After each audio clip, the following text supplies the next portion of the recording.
জামানার মুজাদ্দিদ আল্লামা সুফি মুফতি আজান গাছি রহমাতুল্লাহ আলাইহির দরবার, ওই দরবারটা হলো এমন একটা দরবার যে দরবারে বসে বসে আমরা যার কোনো সীমা নেই অগণিত দরুদ শরীফ পড়ি। জোরে বলুন। অনেক মানুষের মনে প্রশ্ন জাগে, অনেক মানুষ মনে মনে ভাবে যে এখানে এত দরুদ শরীফ পড়ানো হয় কেন? ঠিক না বেটি? অনেক মানুষ প্রশ্ন তোলে, প্রশ্ন জাগে যে এক দুইবার তো পড়লে হয়ে যায়, তাহলে এতবার দরুদ শরীফ পড়ার কারণটা কি? বলবো বাবা, শুনবেন ইনশাআল্লাহ। আমার ভাইজানেরা একটু গভীর মনোযোগ দিয়ে শুনে রেখে দিন বাবা।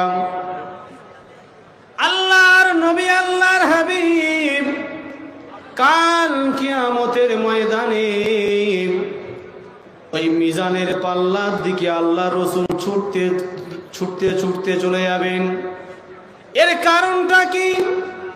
কাল মহাশরের ময়দানে আমার আপনার আমল নামাটা যখন ওই মিজানের পাল্লায় চাপানো হবে, ও ভাইজানেরা, যখন আমার আপনার নেকির পাল্লাটা কমে যাবে, আল্লাহর রসুল আল্লাহর হাবিব বলেন ওই কঠিন দিনেতে আমি দয়ার নবী মায়ার নবী একটা জায়গায় আর বসে থাকতে পারবো না। সুবহানাল্লাহ। আমার দয়ার নবী মায়ার নবী ওই দরুদের গাঁটরিটা মাথায় করে নিয়ে ছুটতে ছুটতে ছুটতে ওই মিজানের পাল্লার কাছে চলে যাবে। ও ভাইজানেরা, কারণটা কি? কিসের জন্য তিনি ছুটে যাবেন?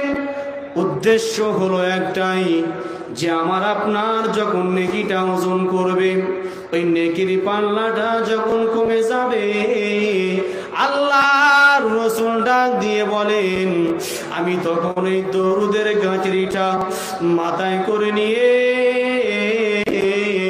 আমার উম্মতের পাল্লায় চাপিয়ে দেব। ও ভাইজানেরা, এই কারণে জামানার মুজাদ্দিদ আল্লামা সুফি মুফতি আজান গাছি রহমাতুল্লাহ আলাইহির দরবারে এত বেশুমার দরুদ পাঠ করানো হয়, এত অগণিত দরুদ শরীফ পাঠ করানো হয়। কেননা কাল কিয়ামতের ময়দানে আল্লাহ পাকের দরবারে এই যে জায়গাটিতে বসে দরুদ তেলাওয়াত করছি, আল্লাহ পাকের কাছে সাক্ষী দেবে, ওগো রব্বুল আলামিন আল্লাহ পাক অমুক জায়গাতে আজান গাছি গ্রামে ওই জায়গাটিতে আপনার এক মাহবুব বান্দা ছিলেন, যার নাম হলো হযরত মাওলানা সুফি মুফতি আজান গাছি রহমাতুল্লাহ আলাইহির জন্মভূমিতে আপনার গুনাহগার বান্দা বান্দিরা ওই জায়গাটিতে বসে বসে বসে বসে আমার রাসূলের প্রতি অগণিত দরুদ শরীফ পাঠ করেছিল। আল্লাহ পাক বলবে বান্দা যাও যাও যাও, আমি আল্লাহ পাক আজকে এই দরুদ শরীফের ওসিলা করে বান্দা আমি আল্লাহ তোমাকে আজকে দয়ার ও জান্নাত দিয়ে দেব।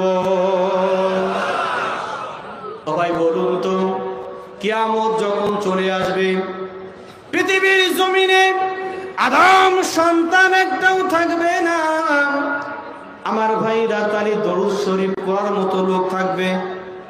কথা বলছেন না কেন? থাকবে না। ও ভাই জানেরা, আল্লাহ পাক ডাক দিয়ে বলেন ও দুনিয়ার মানুষেরা শোনো শোনো, কিয়ামত যদি হয়ে যায়, আমার নবীর প্রতি যদি দরুদ পাঠ করেওয়ালা যদি না থাকে, কিয়ামত শুরু হয়ে যাবে।